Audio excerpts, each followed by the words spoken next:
Okay, so I'll kick off the session if that's okay. Just to reintroduce myself, my name is David Woakes.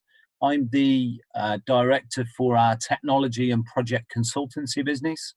Advantage Group is a business that many of you will have heard of. More typically, I would suggest it's through our brand in London, which is Crone Corkhill.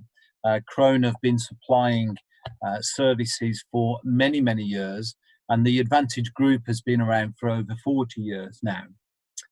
We have a number of different business models, and we have a number of activities around the country, and we're really pleased to be able to partner with a number of other businesses as part of our wider activities. Lucy, if you would move on to the next slide for me, please. So the 4 core services that we provide, and I'm not going to go into this in any great detail, are shown on the screen. Obviously, as a very strong and consistent recruitment business specialising in a number of different business fields, we are able to attract and identify talent through various channels and various media. We're strong, as shown in the previous slide, as part of the group of the Recruit Holdings business. We actually own people like Indeed and Glassdoor. This gives us a really strong digital program. Consultancy services, which is what this is part of today, is around providing a lot more support and advice to businesses. And then also what we're looking to do is extend our reach and our capability by making sure that we continue with innovation. So to move in now into what we're doing with Gowlings and what the day is all about, or the session this morning. So I'd like to pass over now and introduce you to the Gowling team. We're really proud to be a partner with Gowlings, and for them to take the time and effort to put this session together and to be able to provide you with some information. I believe the agenda items are going to be starting off with Martin, and then moving through into Litchfield, and then finishing off with Jocelyn. So that's enough of me. I'll do a little bit at the end. Just to give you a couple of points, everybody does seem to have muted their sound and video. Thank you.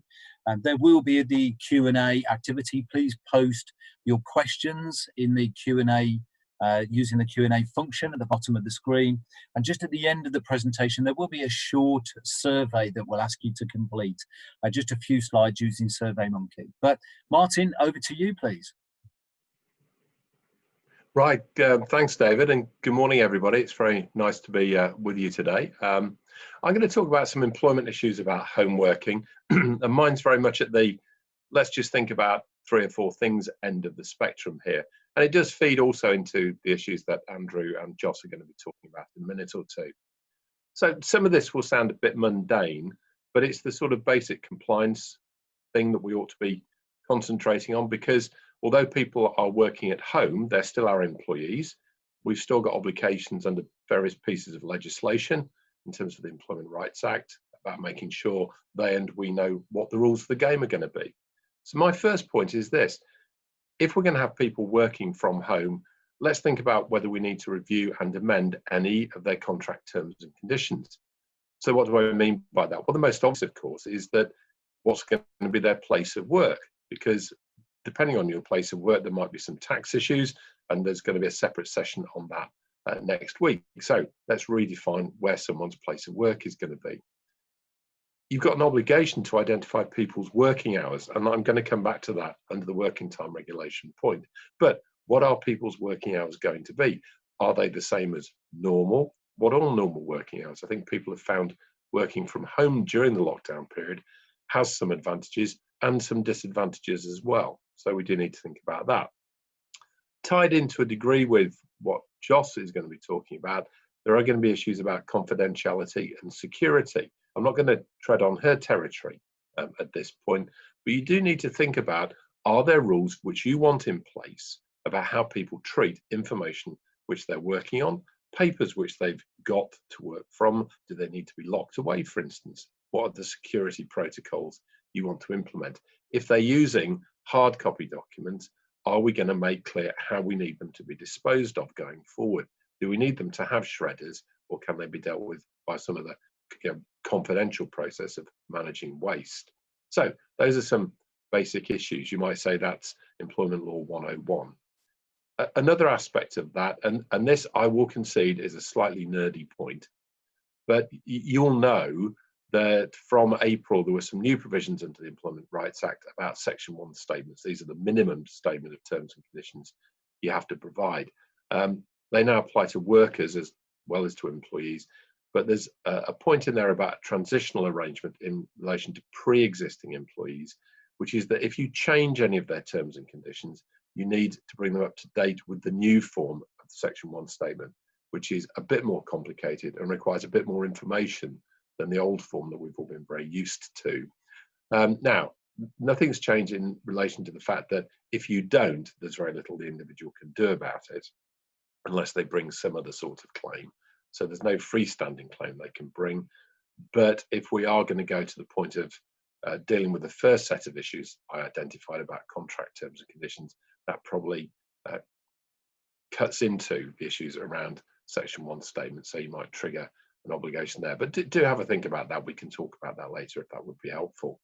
I've talked about confidentiality. Just to touch on this point a little further.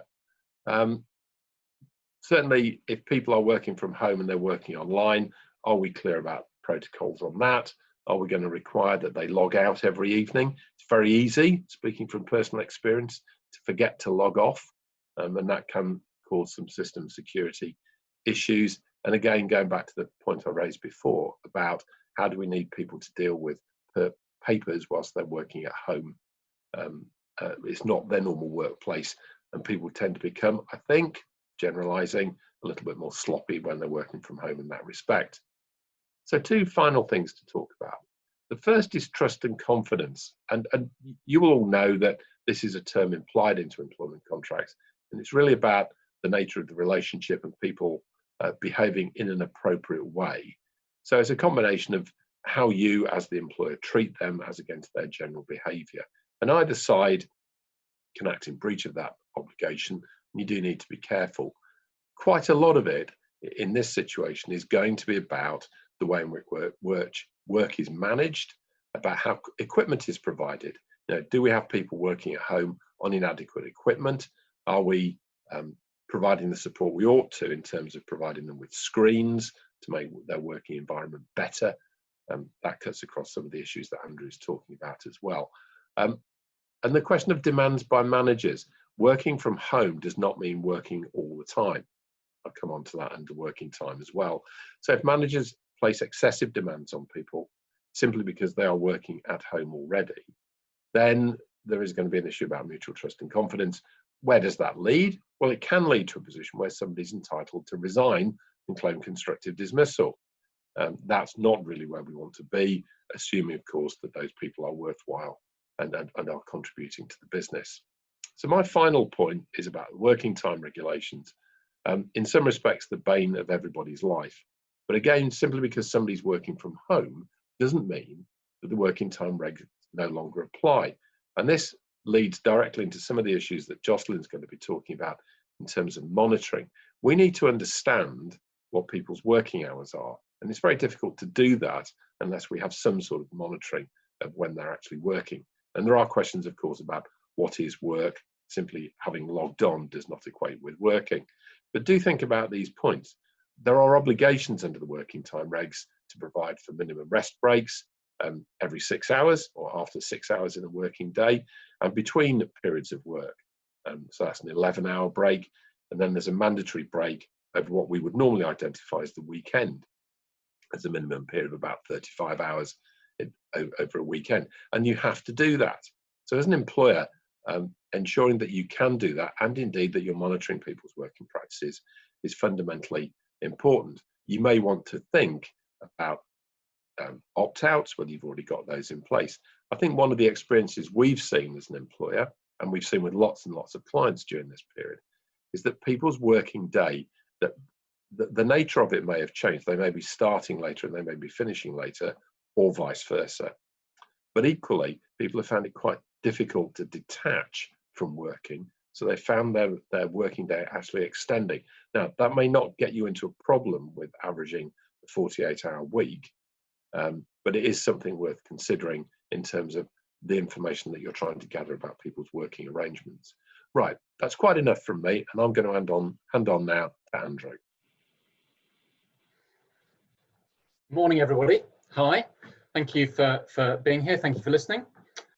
Health and safety issues from remote working. I think the way to think about this is to think about what's different under the new normal life that we're living and what's the same. So what's different, of course, is we have a big new risk, which none of us knew very much about at all 6 or so months ago, which is the risk of transmission of COVID. That in turn has led to another big change, which is obvious, and in that lots more of us are working remotely for much longer and extended periods of time. So those are the two big things which have changed. Those are the two things which are now becoming more and more normal. Those are the things which are different. But what's the same actually is in relation to health and safety law. There have been some new bits and bobs of legislation that emerged through lockdown, but the vast majority of health and safety law remains absolutely unchanged, and there's nothing new. And that's fine, because what health and safety law does is it sets up a duty and then effectively leaves it to an employer to work out what to do about discharging that duty. It doesn't set up a set of generally prescriptive rules and regulations about what you have to do. You have to work it out for yourself. So the general duty has been around since 1974. Nothing new about the general duty at all, but it is just worth thinking about it as a result of the new set of circumstances we're now in. So the general duty under the Health and Safety at Work Act places an overarching duty on an employer to ensure, so far as reasonably practicable, that employees are not exposed to risk to their health, safety, and well-being. I just want to pick up 3 words in that duty. So an employer must ensure, and think about this in relation to the new ways that we're all working. Your duty is to ensure, which means to make certain that something doesn't happen. It's a tough duty, as you would expect, but it's the duty to ensure, so far as reasonably practicable, that employees are not exposed to risks. Risks is another key word. There doesn't have to be any form of physical or mental injury or illness for this duty to kick in. It's the risk of those things from happening. Critical to understand that and remember that in the current context. Risk is the possibility of danger. So your duty is to ensure that people are not exposed to the possibility of danger. It's a tough burden. And then the final word to emphasize is that you have to do that in relation to people's health, safety, and well-being. And now I think we're more advanced in 2020 than perhaps the legislation drafters were in 1974 about mental illness, but there's no question that this duty applies to mental health as well as to the physical injuries that people might suffer. Just a quick word on the consequences of breaching that duty. That is a criminal offence. If the employer breaches that duty, so fails to do what I was just describing, they commit a criminal offence. You can't contract out of that duty, and you can't insure yourself against the sanctions of that breach. And the sanctions these days are significant in terms of the fines the courts will hand out. There'll also be civil claims for damages, and unhappy and disgruntled employees who are not able to work. So the consequences are serious. So that's the overarching duty briefly. But as I said, there's nothing new about the risks inherent in sitting at a desk and working at a screen. And so we have and have had since 1992 a specific set of regulations which are designed to deal with the particular risks that we're talking about, namely the health and safety display screen equipment regs. They are towards the more prescriptive end of the health and safety legal spectrum, but effectively what they do is they require an employer to carry out a suitable and sufficient risk assessment of the risks that are inherent in working at a desk at a workstation. And there's a requirement that those risk assessments must be kept under review if they're no longer valid or if there's been a significant change. well, I think we can probably all agree there's been a significant change. And that, of course, means that we have to do risk assessments for the circumstances that people are now in, i.e. working from home. The duty then is for the employer to take control measures to reduce those risks, which it's just identified in the risk assessment, to the lowest extent reasonably practicable. And that's where you get into all the information about ensuring people take breaks, they've got the right equipment and kit to do the work safely, eyesight tests, training, and providing them with information about what they need to do to manage their own risk.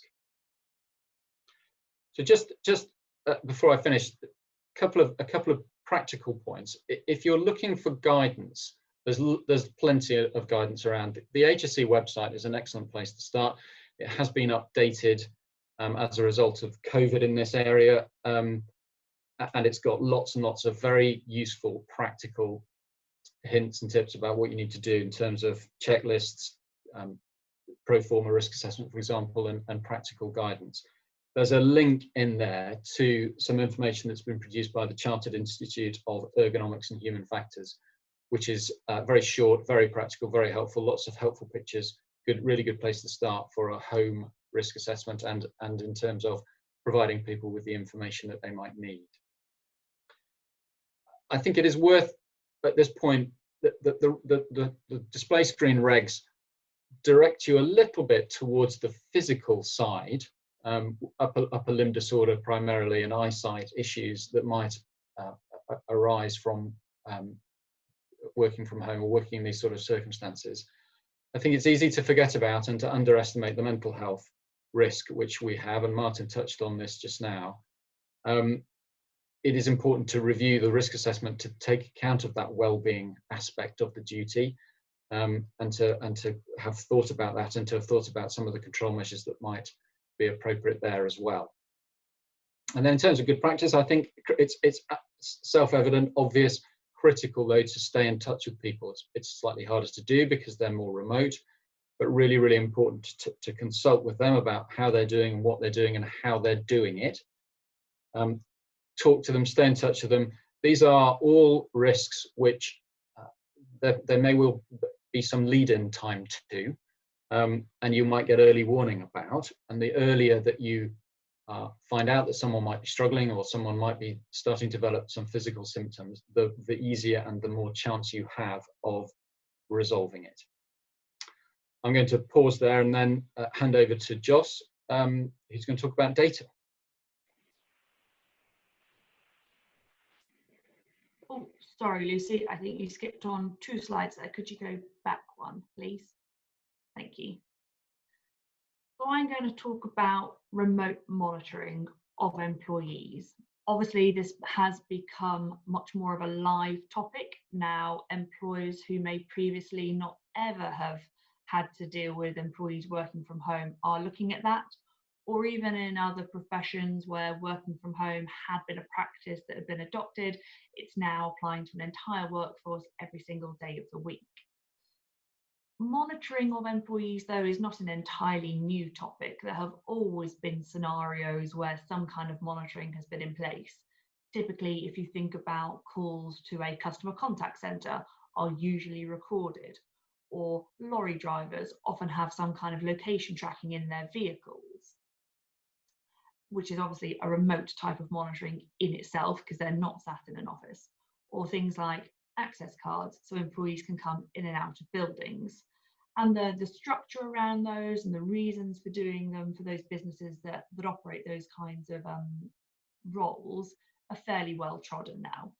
The new context is the remote aspect and it applying across a workforce, and some different reasons for wanting to monitor employees, going back to some of the factors that Martin mentioned around working time regulations and actually ensuring that people do switch off from their jobs as well. As obviously more of a topic because employees are not sat in an office where line managers can keep an eye on what's going on in a fairly unstructured way, but that addresses some of those issues. So what's the legal framework we need to think about when you're looking at monitoring?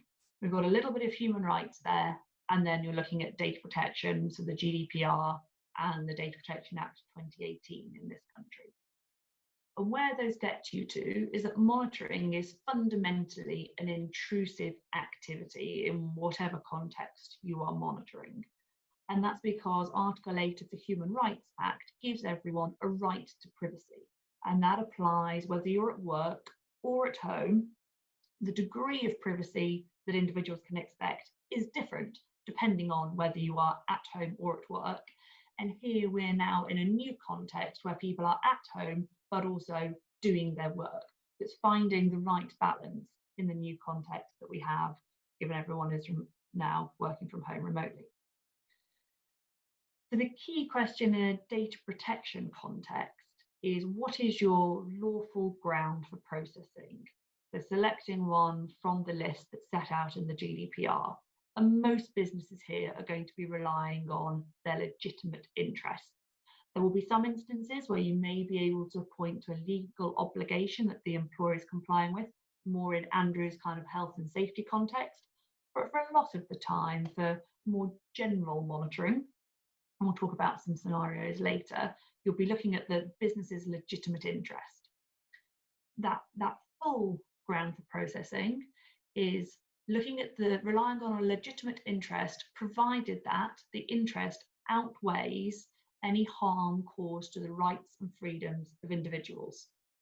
So put slightly more into context, does the purpose of the monitoring outweigh any adverse effects that the monitoring might have on individuals?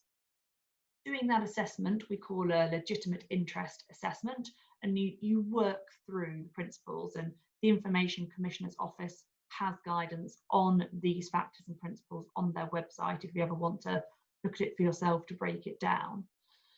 First of all, you have to identify what is the legitimate interest I'm seeking to address. You have to be able to articulate it. What are you actually trying to achieve? What are the benefits for the business, and what harm might be caused if you didn't carry out the monitoring and didn't address those benefits? How important are they to your business? Because that will give you a greater legitimate interest. And what's the harm if you don't do it? You have to consider, is the processing I want to carry out, or the monitoring I want to carry out, actually necessary to achieve that particular aim? Whilst that wording doesn't appear in the legitimate interest assessment, it is another fundamental principle of the GDPR. So what it requires you to do is think about other ways in which you might be able to achieve the legitimate interest you have identified, so that you narrow down the data that you collect about individuals and the monitoring to the smallest possible pot, if you like, of what is truly necessary. So thinking about, is there another way to go about it that might be less intrusive? So in practical terms, is a monitoring going to apply all the time to everyone, or is it only particular roles? Or can I achieve my aim by having a spot test of particular times of day or on particular individuals? Can I limit it by geography? Any other parameters that make sense in the particular context in which you're operating? So what's my aim? Is it necessary? And then how does that balance against the harm that might be caused to individuals? So is the monitoring I'm going to do something that individuals will expect? Is the data I'm going to capture particularly sensitive in any way? Again, thinking of context. People are at home. Are you going to be in danger of capturing anything about the home environment behind them, or other people who might be in that environment with them? Is someone likely to think that it is intrusive what you're doing, bearing in mind the relationship between employer-employee and the trust that you're trying to build in that relationship? What kind of impact might the monitoring have on them? Both Martin and Andrew have spoken about the mental aspect, mental well-being. How did an employee feel if they perceived that an employer was monitoring and looking at what they were doing at all times? So once you've run through that test, and you'll see, looking at those factors, how context specific this is, which is why it's hard to give general rules when you're talking about monitoring, because you have to apply it to your own business, people, roles, geography, etc. You have to be able to then explain to your people what you are doing. Transparency goes to the heart of GDPR.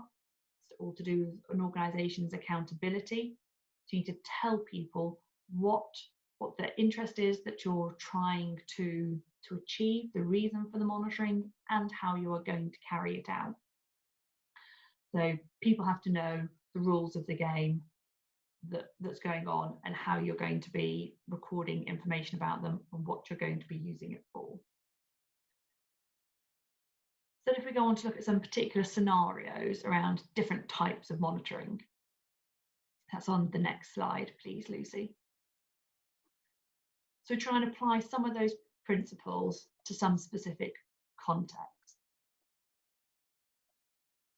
You will often see employers asking, well, can I use some kind of monitoring to check that people are not time wasting? Are they actually doing the work, given that I don't have a line manager being able to see if they're in the office or hearing them on the phone? You have to work through all the factors that I talked about on the previous screen. How are people going to feel if there's a sense that an employer is watching them all the time? Is this actually watching them through a video with audio? Is it checking how many emails are being sent? Is it checking how many documents are being saved? What is a proportionate response to see that people are actually doing the work they're contracted to do? I think it helps if you think about it, how you would approach this problem in an office context. Because actually a lot of the time, there are none of those checks in an office environment to see that people are doing that. So what's the justification of suddenly needing to do it just because people are working from home? People sometimes frame the question in terms of productivity. I think there, if you're using productivity as a measure of assessing performance that might go to appraisals or pay or bonuses, it's really important people understand what you're looking to assess and how you're going to be doing it. Again, there are lots of other factors that people might bring to bear to show why they appear to be more or less productive, such as sickness, particularly given recent events. It could be that particular day they're not busy on emails, they're focusing on a particular document. Again, given recent events, they could have been homeschooling children and working different hours. So it's important to think about your context and what you might do that fits your employees' working patterns. Companies also look at software and automatic tools to ensure that materials going in and out of a business are materials people should be handling. So you haven't got someone using their work email address almost as their private email address and having lots of emails coming in that are purely friends related and to do with their personal lives. You also want to make sure people aren't accessing materials that are either illegal or verging on being illegal, so gambling or pornographic materials, anything like that. So you might have software set up that is checking for those kind of materials entering and leaving work systems. Equally, to protect company systems from virus attacks, or to ensure that large amounts of data is not leaving systems, which might be personal data about employees or any kind of company intellectual property. And there it's quite easy to see what the legitimate interest is that the business is trying to protect, and then you have to frame the monitoring to achieve that aim and nothing more. Location tracking in vehicles is one we often get queries on. And again, it depends on the different contexts and what you're looking to do with that information. If you're linking it back to what Martin was talking about, working time regulations and ensuring that someone whose job it is to drive takes the appropriate rests, and you can tell that using location data, that would be a valid use of that information. Wouldn't be a valid use though to use the location tracking to see where a driver goes to at the end of each day. Do they go back to their house or to somewhere else? That's not something an employer needs to know, even if the location tracking is still running. So could it be turned off after those hours or blanked out so that no one can access it? You have different factors, whether you're thinking about someone who's driving for a living or maybe someone using a company car, where maybe the location tracking is just for insurance purposes if there was an accident. We see questions around use of instant messaging and WhatsApp. These systems were obviously in use by companies prior to the lockdown, but because we are now all working remotely, employees are relying on them much more heavily. The important thing here is, again, to ensure employees know what these systems are intended to be used for. I think there can be a misconception that an instant message or a WhatsApp is a bit like talking to someone and chatting live, But of course it isn't, because it's a digital message, so it leaves a trace. Often these messages are recorded on central systems for a period of time, so the company is responsible for messages that are being sent. So it's important to be really clear with employees whether these groups are intended for work purposes or not. For example, in our team, we did set up a WhatsApp group to replace the kind of social chat that you would get within the office, but that's not an environment in which we would discuss client work, because clearly the confidentiality around a WhatsApp group is different to what we can put in place on our central systems. Recording meetings is another query we have seen regularly recently, because using Zoom, it's a very easy thing to do, just like this webinar is being recorded. Again, you have to ask yourself, what's the purpose of recording the meeting? Here, there's a marketing angle. It might be that it's a training session, where it'd be perfectly valid for me as the trainer to expect that a session might be recorded so that those who couldn't attend can still view it in the future. What wouldn't be necessary though is to record the video footage that goes with all the attendees to that training session. There's no need for that to be recorded in order to reuse the video as training materials for someone else. Whatever you decide to do in all of these scenarios, the really important thing is to record what you decide to do and why. That goes again to accountability, which is one of the core GDPR principles of employers, to show that they have thought about privacy measures and designed their monitoring to accord with those privacy measures. And if the monitoring was ever then challenged by an individual or a regulator at a later date, very powerful tool to be able to show notes of a decision or a record of your legitimate interest assessment test that you did at the time, to show all the factors that you considered, because then it's proof to a regulator that you were alive to the issues, you were thinking about privacy.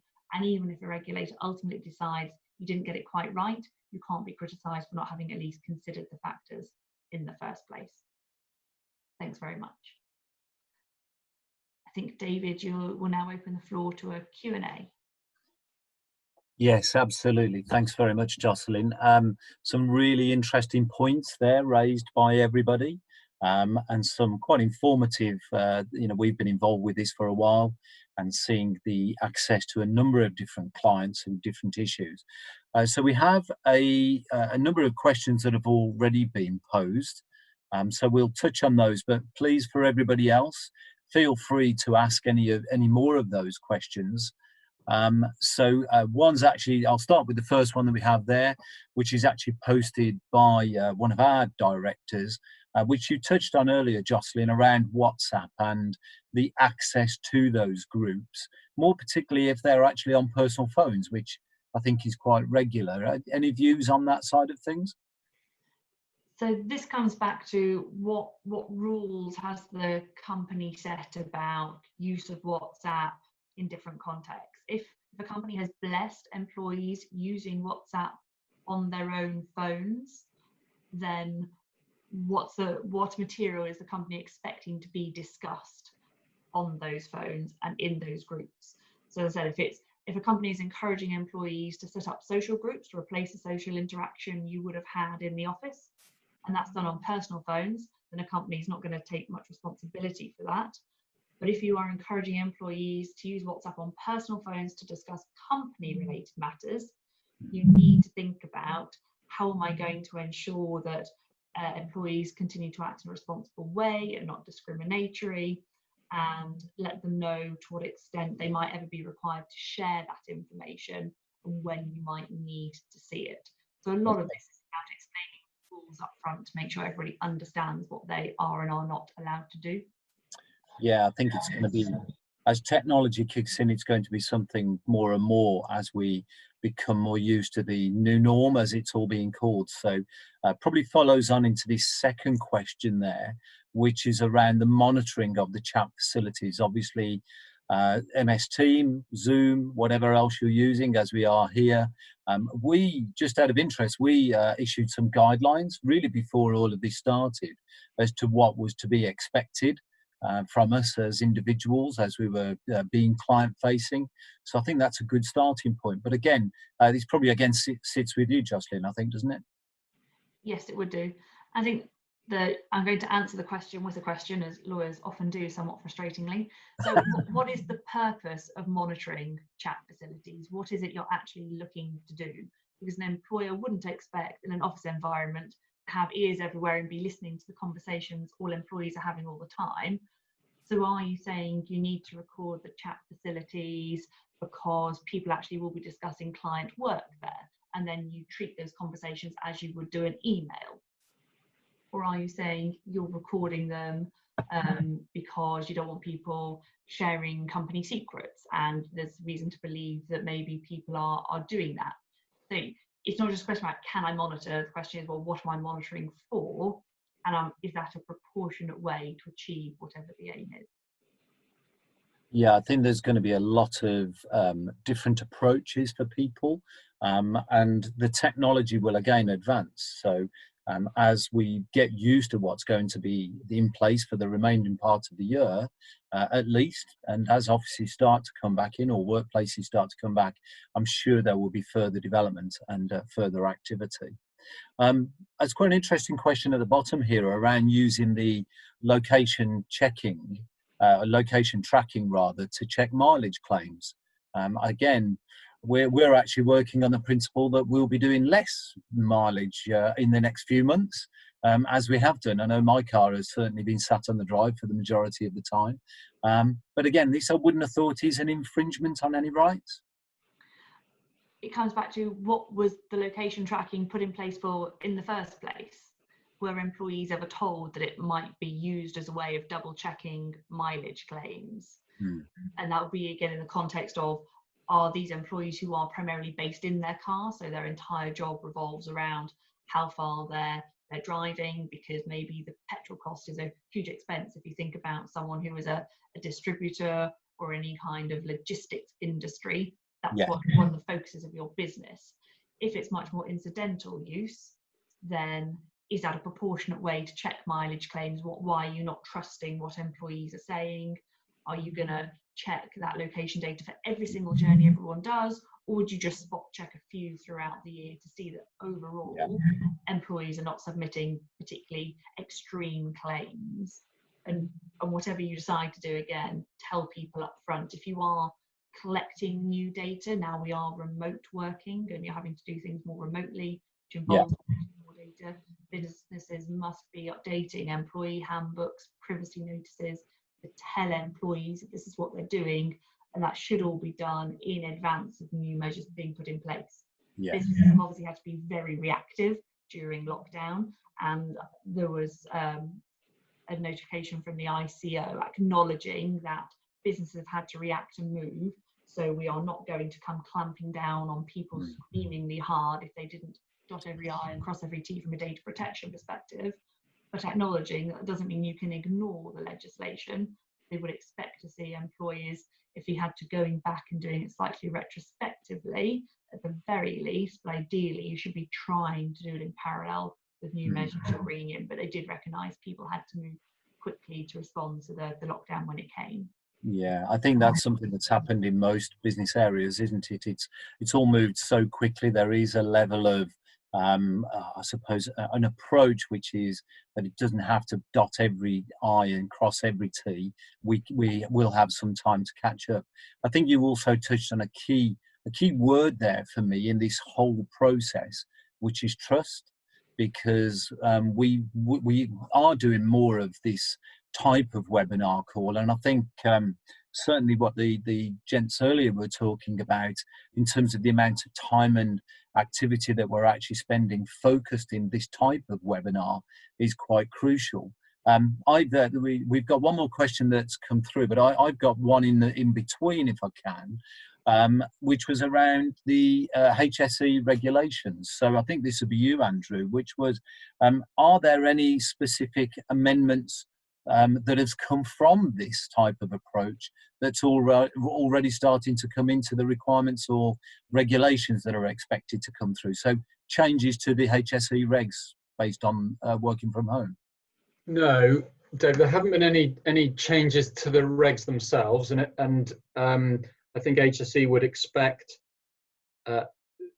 employers to be discharging the duties that I described in exactly the same way that they do in the office or do in the workplace generally, just because people are working from home doesn't make any difference.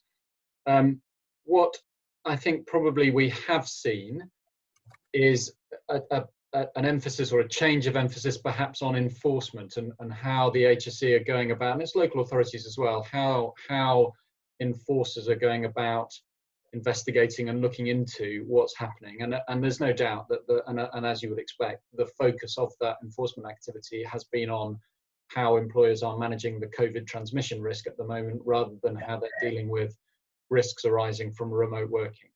I think that's going to remain the case for the foreseeable future, certainly until we've got this thing under control. But if there is an increase in the amount of claims or complaints or reports of injuries coming from people working from home, then that focus will change, and there'll be an emphasis on this risk as opposed to the transmission risk. Yeah, definitely. And my sort of follow-on question to that, Martin, I think this one may be more you, is around, do we expect changes to the GDPR regulation? Sorry, I don't know which one of you might be the best one to answer, but I would imagine, because we are now gathering so much more data, so much more information, and as we all are here, having visibility of our home environments, would we anticipate there may be some changes to the GDPR regulations? Shall I take that, Martin? Yeah, it's very kind of you. Sorry. Not at all. The ICO, as people will have seen during lockdown, regularly puts out new guidances on topics where they're aware people have questions, and certainly have done during lockdown. But I don't expect we'd see a change to the regulations themselves or the Data Protection Act, because what the legislation does is set out a structure within which you have to think about privacy issues, the kind of tests I was walking through there, the legitimate interest assessment, and looking at how you balance that with individuals' rights and freedoms. What it doesn't do is prescriptively set out in different scenarios, sort of checkbox items that people can do or can't do. It recognises that context drives everything, personal data, and what you might be able to justify in one place, you can't in another.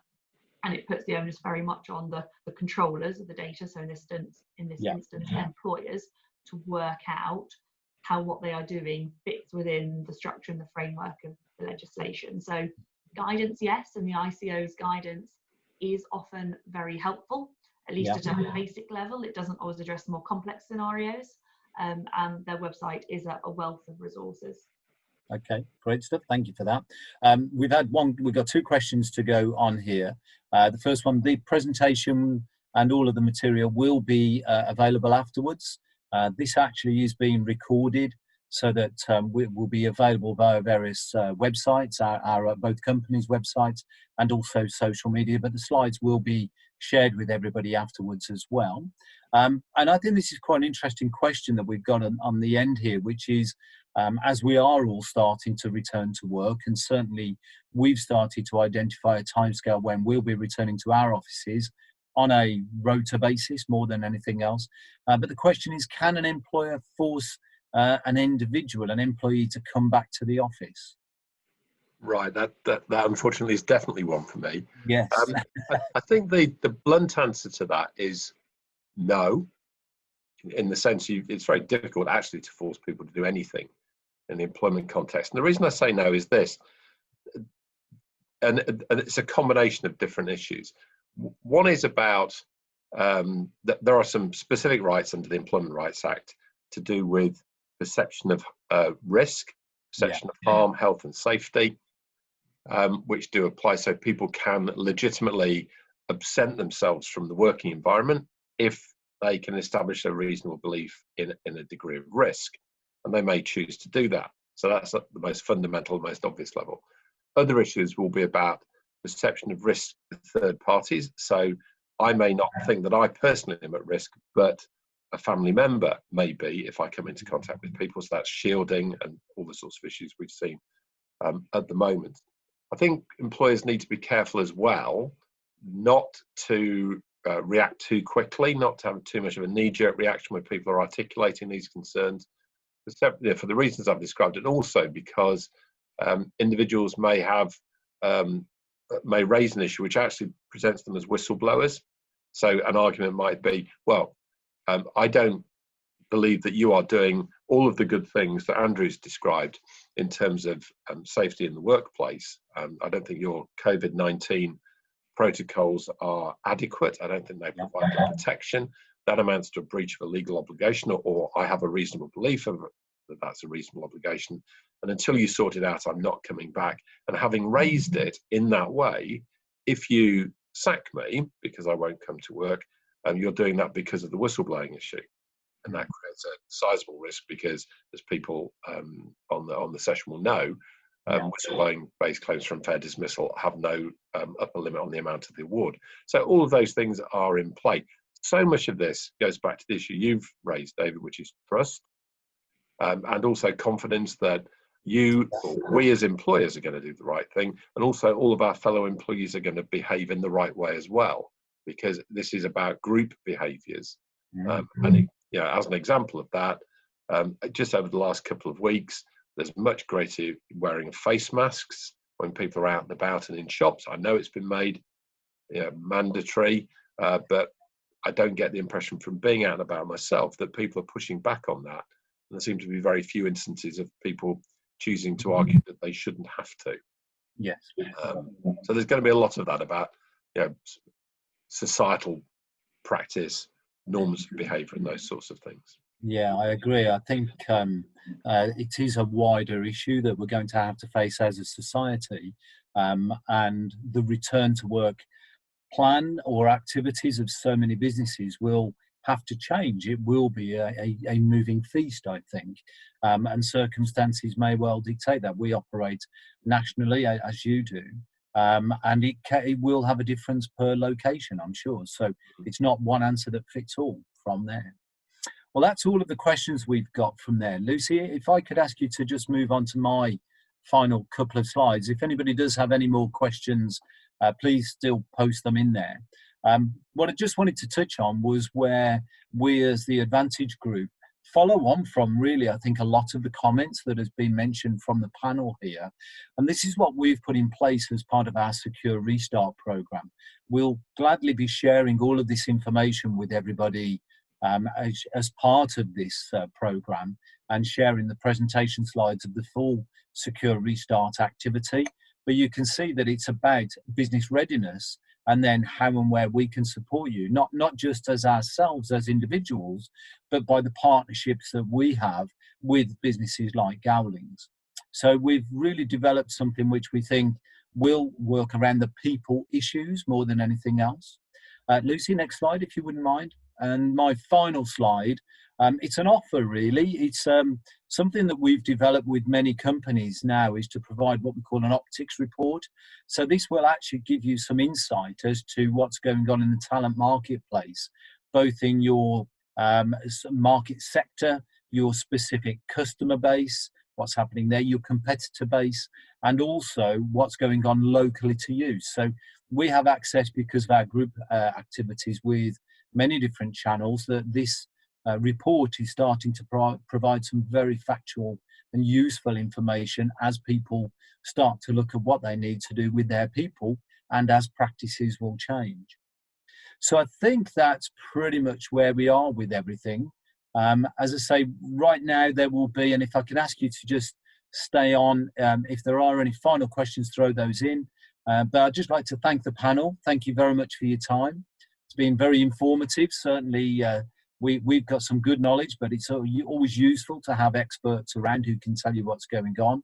So I'll draw to a close where we are with the session. And then I think the final piece will be to just have the online survey, which everybody will take, if you will do, please. It'll take literally just a few seconds. And then we will be sending out the slides within the next 24 hours. So everybody will receive those. So thank you again, panel. And we look forward to the next events where we'll be moving on to additional topics which will support everybody. Thank you. So Lucy, I'll leave you to move on to the survey, and then thank everybody else for taking part. Oh, one question. Sorry, somebody's thrown a question in right at the end. Yes, there will be some from our Secure Restart program, we have some guidance and advice, and that's going to be worked with various legal elements. So we will be able to share that with you. If you're interested in receiving some more information, either email myself directly or use the solutions email address that was on the last slide there, and then I'll be able to respond back to you. So thank you for that.